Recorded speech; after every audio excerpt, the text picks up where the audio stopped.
Bonjour à toutes et tous. Ce cours est animé par Madame Melaye Sarah, docteur en biologie de la cellule normale et pathologique et maître assistante classe B au centre universitaire Ahmed Zabana de Relizé. Je vais vous accompagner dans ce parcours, Inch'Allah, à travers cette vidéo éducative du cours de culture cellulaire destiné aux étudiants de la première année master, spécialité biochimie appliquée, durant le deuxième semestre. Les buts et les objectifs de ce cours sont d'acquérir des connaissances sur la nouvelle technologie de la culture cellulaire, de maîtriser la mise en culture et la préparation d'un milieu de culture selon le besoin de l'expérience, et finalement de connaître les conditions de la culture cellulaire afin d'appliquer la technique avec succès dans le laboratoire. Ce cours contient 4 principaux chapitres. Chapitre 1. Généralité sur la culture cellulaire.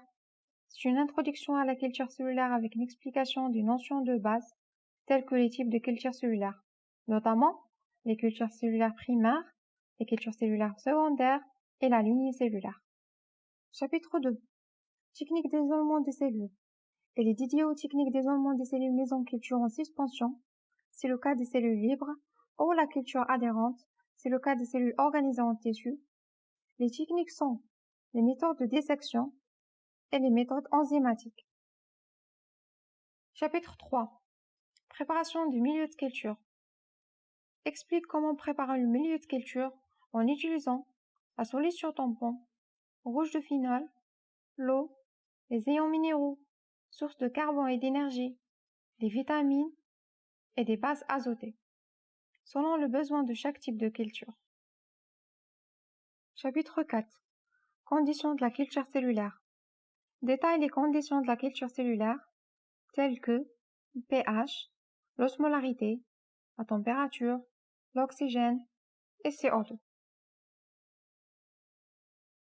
À la fin de ce cours, l'étudiant sera capable d'apprendre la terminologie et les notions de base en culture cellulaire, ce qui facilitera l'apprentissage des étudiants et va élargir leur connaissance.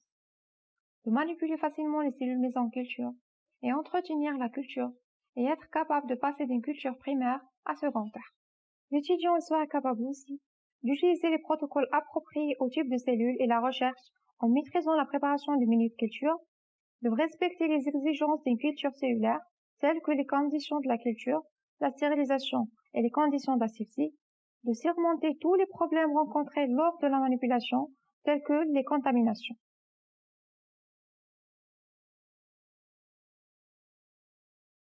Chers étudiants, merci pour votre attention. Si vous avez des questions, n'hésitez pas à me contacter.